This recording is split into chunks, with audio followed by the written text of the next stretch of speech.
अस्सलाम वालेकुम my YouTube family. I hope you all are fine. अल्हम्दुलिल्लाह से यहाँ भी सब ठीक हैं। Welcome back to my YouTube channel. सबसे पहले तो आप लोगों को बहुत बहुत ज़्यादा बकरा ईद मुबारक हो, जो कि ऑलमोस्ट ख़त्म हो चुकी है।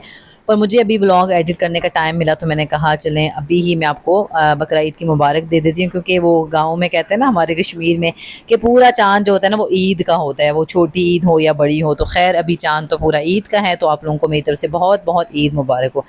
यहाँ पे कुछ क्लिप्स मैंने जो है ना आप लोगों के साथ शेयर करने हैं ईद और सफाइयों के हवाले से। उसके अलावा आज मैं अपनी भतीजी जो इस दुनिया से चली गई है उसके ऊपर बात करूँगी कि कैसे जो है अल्लाह ताला उसको अपने पास उन्होंने बुला लिया, और आज के दिन ही यानी कि ईद के दिन ही उसकी डेथ हुई थी। वो सारा मैं आपको बताऊँगी। सबसे पहले तो हम अपने काम शुरू करते हैं। ऑलमोस्ट हर घर में रोज़ाना की डेली रूटीन में यही होता है कि सुबह उठ के नाश्ता होता है, नाश्ते से फ्री होकर फिर ये होता है कि घर के बर्तन वगैरह धुलते हैं, सफाइयाँ होती हैं, तो वही सब हो रहा है यहाँ।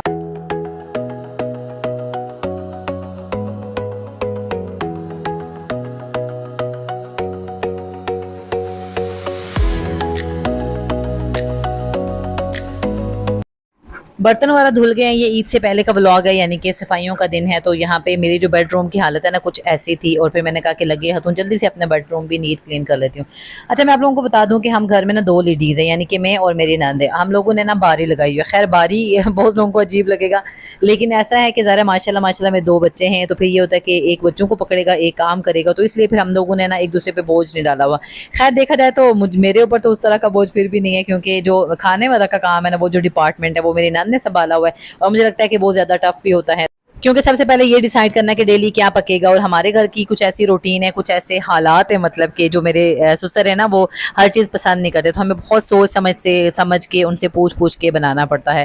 तो चलें, ये तो हो गई खाने की बात। और यहाँ पे देखते देखते मेरा बेडरूम भी नीट एंड क्लीन हो गया। जहाँ पे छोटे बच्चे होते हैं ना वहाँ पे घर थोड़ा ज़्यादा मैसी होता है, लेकिन अल्लाह पाक सबको औलाद से नवाजे, और ये मैस भी जो है ना अपने बच्चों का जो है बहुत ज़्यादा अच्छा लगता है। अल्लाह ताला सबको खुशियाँ दिखाए, अपना घर दे, अपने बच्चे दे, अल्लाह ताला तो सबकी ज़िंदगी में ना बहुत बहुत ज़्यादा खुशियाँ लेके आमीन इलाही आमीन। खैर यहाँ पे सफाइयों का काम साथ साथ हो रहा है, साथ ही हम लोगों ने नाश्ता वाला भी कर लिया था। सारे जो मर्द हजरात हैं वो काम पे चले गए थे, यानी कि मेरे ससुर मेरे हस्बैंड जो है वो काम पे चले गए थे, और यहाँ पे हम लोग पीछे ना सफाइयों को लगे। अच्छा, कोई कोई दिन ऐसा होता है कि बड़ा मोटिवेशनल डे होता है हमारे घर में भी, और मेरे केस में भी सेम ऐसा ही है। मैं कोई वीडियो ऐसी अगर देख लूँ, या फिर कोई दिन ऐसा होता है मेरा कि मेरा बड़ा दिल करता है। और अच्छा, टाइम की कोई कैद नहीं होती। हम जो हाउस वाइफ होती है ना हमारे लिए टाइम की कोई कैद नहीं होती कि इस टाइम से इस टाइम तक हमने ये काम करना है। मुझे लगता है कि ऐसा कुछ भी नहीं होता है, और मेरे केस में भी ऐसा ही है। कभी कभार ये होता है कि बच्चे जब सो जाते हैं ना रात के टाइम, तो तब मेरा दिल करता है कि अच्छा मैं अपना कोई अलमारी पकड़ लेती हूँ कि ये साफ़ कर लेती हूँ, कपड़े जो है ना अपने समेट लेती हूँ। तो मुझे इस तरह भी काम करने में बहुत ज़्यादा मज़ा आता है। और मुझे लगता है कि आपको जब अंदर से सुकून होता है, यानी कि अगर आपका अंदरूना कह रहा है कि ये काम करें, अगर आपका दिल चाह रहा है तो आप तभी काम कर सकते हैं, वरना जो है ना ज़बरदस्ती कोई भी काम नहीं होता। खैर यहाँ पे सफाइयों से हम फ्री हो चुके थे। जो छोटे वाला मेरा बेबी है वो सो चुका था, मेरी नंद ने उसे सुला लिया था, और हम यहाँ पे जो है ना मैंगो पार्टी करें, क्योंकि आजकल आम का सीज़न है, और आम तो सबके ही मुझे लगता है फेवरेट है, और वैसे भी ये फलों के बादशाह है, तो ये सबका फेवरेट है। तो हम लोगों ने साथ साथ जो है ना आम खाया, साथ में जो टीवी पे जो है ना कोई हम लोगों ने प्रोग्राम लगाया था, साथ में वो एंजॉय कर रहे थे, तो ऐसा ही था। खैर इस बीच में हमारे घर कोई आ गया, उनका थोड़ा पेट ख़राब था, तो उन्होंने कहा कि आपके घर में अगर रस वगैरह इस तरह की कोई चीज़ है तो मैं खाऊंगा, तो फिर उनको हमने ये दे दिया। तो ये क्लिप भी मैंने साथ ही ऐड कर लिया।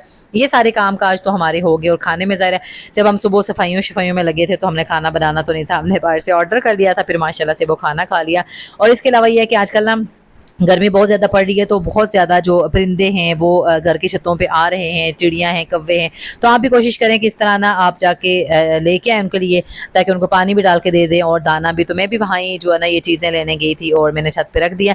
फिर नेक्स्ट व्लॉग में मैं आपको दिखाऊंगी कि जब मैंने छत पे रखा तो कितने ज़्यादा परिंदे और कौवे जो हैं वो आए। और इस तरह ये होता है कि ये चीज़ें ना ये बेज़बान जानवर होते हैं जो आपको बहुत ज़्यादा दवाएँ देते हैं। कोशिश किया करें सुबह जब आप उठें और उठ के नमाज़ आप अदा करते हैं, तो उस टाइम ठंडा पानी और उनको दाना लाजमी डाला करें।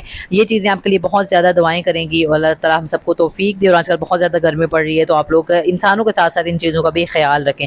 खैर ये सारी चीज़ों से हम फ्री हो गए, और आज मैं आपको बताती हूँ कि जो मेरी छोटी सी नन्ही सी भतीजी थी ना वो अल्लाह ताला के पास कैसे गई है, उसे क्या हुआ था। और इतनी छोटी सी एज में वो हमारे साथ अटैच इतनी ज़्यादा थी, इतना प्यार था उसका, और उसे क्या हुआ चले मैं उसके बारे में बताती हूँ। सबसे पहले तो मैं आपको ये बताऊंगी कि मौत बरहक है, और मौत का जो टाइम है ना वो मुकर्रर है। जिस दिन जिस टाइम वो मुकर्रर है तो उसी टाइम आनी है मौत, और एक बहाना बनना है। हमारी भतीजी के साथ कुछ ऐसा हुआ, तकरीबन ये 7-8 ईयर्स की थी, तो इसको हमने चेकअप करवाया। इसकी तबीयत ख़राब थी, और इसके कद बहुत ज़्यादा नहीं बढ़ रहा था, और साथ में ये था कि वीक थी। तो हमने जब चेकअप करवाया तो पता चला कि ये थैलीसीमिया की पेशेंट है, इसका खून नहीं बन रहा। खैर ये हुआ कि उसका फिर ट्रीटमेंट जारी रहा, 2-3 साल तक ट्रीटमेंट होता रहा और माशाल्लाह से वो हेल्दी हो गई, वो ठीक हो गई और हम बहुत ज़्यादा खुश थे कि हमारी भतीजी अब ठीक हो गई है। 3 साल पहले ईद के दिन जो है उसकी तबीयत बहुत ख़राब हुई, उसे लेके आए। उससे पहले भी जो ईद थी ना उसमें भी इसको ऐसा ही हुआ था। वो आई, फिर डॉक्टर ने उसे डिस्चार्ज कर दिया। फिर ये जो आपको नज़र आ रही है चेयर पे बैठी हुई हमारे घर थी, ये जो सोफ़े पे बैठी हुई ये भी हमारा घर है। और साथ में जो है ना मैंने उसको वो पिंक जो ड्रेस उसने पहना है वो लेके दिया, फिर उसको मैंने मेहंदी लगवाई। मैंने कहा इसको अच्छा फ़ील होगा, ये हमारे साथ बहुत ज़्यादा अटैच थी, बहुत ज़्यादा। तो मैंने कहा इसे अच्छा फ़ील होगा, इसको कपड़े लेके दिए, जूते लेके दिए, चूड़ियाँ लेके दी, ईद पे मेहंदी लगवाई, सब कुछ मैंने किया। हालाँकि कुर्बानी ईद थी, बड़ी ईद थी, लेकिन फिर भी मैंने कहा बच्ची है, आई हुई है तो इसको अच्छा लगेगा। ये देखें इसके हाथों पे जो मेहंदी लगी है, चूड़ियाँ, ये ड्रेस, मैंने सब कुछ इसको लेके दिया और ये इतनी खुश हुई, इतनी खुश हुई, कहती है पप्पो बहुत ज़्यादा शुक्रिया, आपने मेरे लिए इतना प्यारा ड्रेस दिया। और यहाँ पे आप देख सकते हैं ये तकरीबन 13-14 ईयर्स की थी और ये देखें कितनी ज़्यादा जो है ना कमज़ोर लगे। मेरी बच्ची इसने उठाई हुई है। और फिर ये हुआ कि जो नेक्स्ट ईद थी ये पुरानी ईद थी, पिछली साल ईद पे ऐसा था। फिर जो नेक्स्ट ईयर ईद आई तो तब भी ये बीमार हुई, तो मुझे भी लगा कि ये ना मतलब कि थोड़ा सा इसको ब्लड वगैरह लगता है तो ये ठीक हो जाती है। मैंने कहा ये ठीक हो जाएगी, वापस आ जाएगी घर। लेकिन उस दिन ऐसा नहीं हुआ। ईद पे हम लोगों ने कुर्बानी की। फिर शाम के टाइम मुझे दोबारा कॉल आई कि उसकी तबीयत ठीक नहीं है, वो आपको बुला रही है। जब मैं हॉस्पिटल गई, यकीन कर उसकी हालत इतनी ख़राब थी, उसको नलकियाँ लगी हुई थी और बहुत ज़्यादा उसकी कंडीशन ख़राब थी। और जब मैंने उससे कहा ना कि तुम ठीक हो जाओगी, मैं तुम्हें अपने साथ लेके जाऊँगी, तो उसने इशारे में कहा कि नहीं मैं ठीक नहीं हो सकती हूँ। पर कसम खुदा की उस टाइम तक ये नहीं पता था कि ये ठीक नहीं हो सकती। मुझे ये लग रहा था कि ये ठीक हो जाएगी, इसको दोबारा से ब्लड वगैरह लगेगा, सब ठीक हो जाएगा।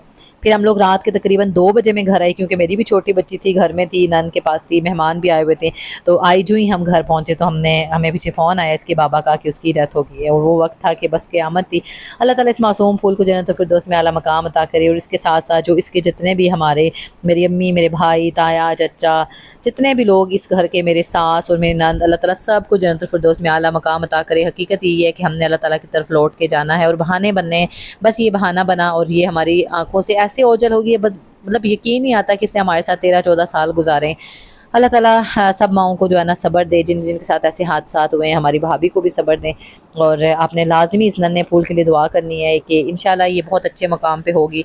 अल्लाह ताला हम सबको बस सब्र दें। हालाँकि 3 साल 4 साल हो गए हैं, लेकिन हमें जो है ना सब्र नहीं आ रहा। अल्लाह पाक सबका हामी और नासिर हो। मिलूँगी नेक्स्ट वीडियो में। अपना ख़्याल रखिए, मुझे दुआओं में याद रखिएगा। अल्लाह हाफ़िज़।